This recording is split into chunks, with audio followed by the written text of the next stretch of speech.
What's up, everyone? John Rettinger from Techno Buffalo here with an unboxing of one of my favorite devices of CES 2013. This is Sony's latest flagship, the Xperia Z. It's rocking a 1080p 5-inch screen, HDR video, quad-core processor, and a ton of other awesomeness that Sony is hoping is going to carry them to the top of the smartphone heap. We'll be the judge of that, though. Let's go ahead and open this guy up and take a look.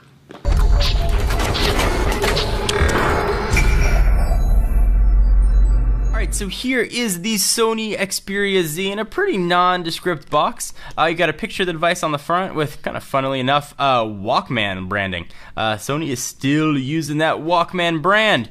So all the specs here on the back, but of course we're going to run through that. That is of interesting note. This was announced with its brother, the Xperia ZL. The Z, though, has some waterproofing on here and some dust proofing. I certainly wouldn't go swimming with the phone, but if it gets caught in a rainstorm, you don't have to worry. Alright, so let's go ahead and open her up. I will use my unboxing scissors and we will take a look at this guy. I remember when we saw it at CES, I was taken away by how solid the phone felt in the hand. We'll see if that translated over from the concept that we saw back in January to the retail version that we've got right now. And speaking of retail version, no US carrier has announced that they're going to pick this guy up.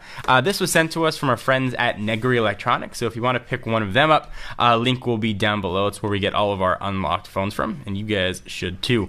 We'll go ahead and take off the box here, and boom! Nothing else in the top. There is the Xperia Z just chilling out. Take that out for just a moment. Push that off to the side. We've got, you don't see these shipping with phones that much anymore, a screen protector. That's nice. What else do we have inside? We've got a wall wart with that sort of adapter, but chances are you've got another one of these laying around. I believe that's what's used in the UK, but I could be mistaken. We've got a simple USB charging cable.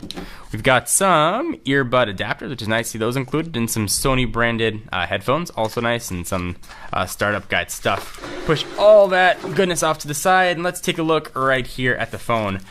Comes in black or white. We obviously have the white version, and here is the whole device. The back is white, the front though still is black. This is glass on the back of it. So I'm gonna go ahead and peel off the stickers and we'll run through all the specs. Very satisfying to do. It's a really good looking phone.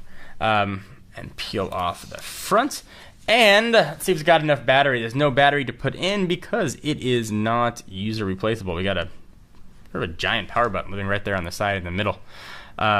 I felt a bit of a vibrate, so it should have enough to power on. So let me tell you what we got here.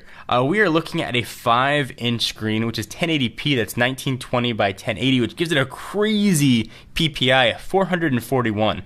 It's got some crazy clear black technology, and the blacks are really black and dark. Android 4.1 at launch, being powered by a 1.5 gigahertz Qualcomm quad-core chip. 2 gigs of RAM on board here, 16 gigs of storage, but micro SD card should be on here somewhere. There it is. So you can expand that up if you want. On the back, that nondescript camera is a 13 megapixel affair that can do HDR video, which I'm kind of curious to check out.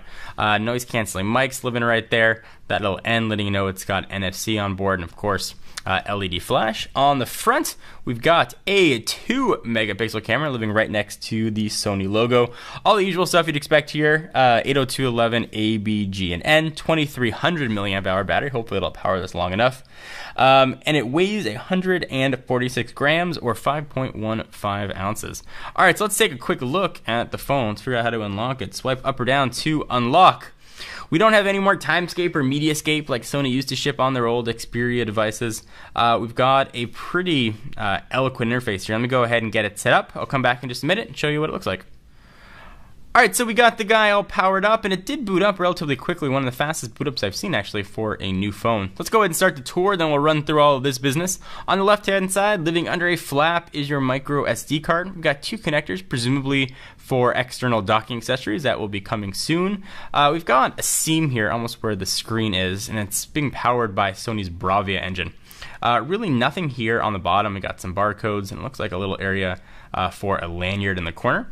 On the right hand side, we've got a downward placing volume rocker up and down. It's a little further down than I've seen on most devices, and a very pronounced camera button right there. It looks like there's a little door beside that.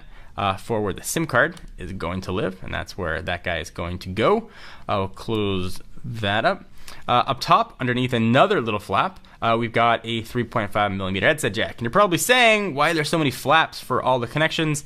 And again, that harkens back to the waterproofing or water resistance-ness of this phone. All right, so let's take a quick look at what we got here. So it's running Android 4.1.2, and here is Sony's skin, and it's not as heavy as it once used to be, but they did do a couple interesting things. Let's go ahead and start with the on-screen buttons down here. So it is a 5-inch screen, but you definitely lose a little bit of that real estate because of these buttons. If you hit the multitasking window, you're greeted with not only your multitasking options, which you can swipe away if you want to close, but all kinds of little widgets that you can actually put on top of the desktop. Let's take a look at the calendar one here. You just select it, and then there's a calculator one rather, and you can go ahead and do all your calculations, whatever you want.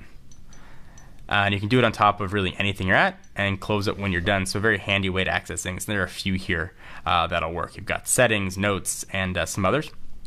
If we continue scrolling, you can see some of Sony's customized widgets, but I'll show you what the rest of those are. If you go ahead and long press, you can access widgets, apps, wallpapers, or themes. Let's go ahead and start with widgets. And you can see how Sony's got them arranged. Not that many appear to be customized by Sony, but certainly a few. So all the Sony stuff, the Music Unlimited, is here. The rest of it are pretty stock Android.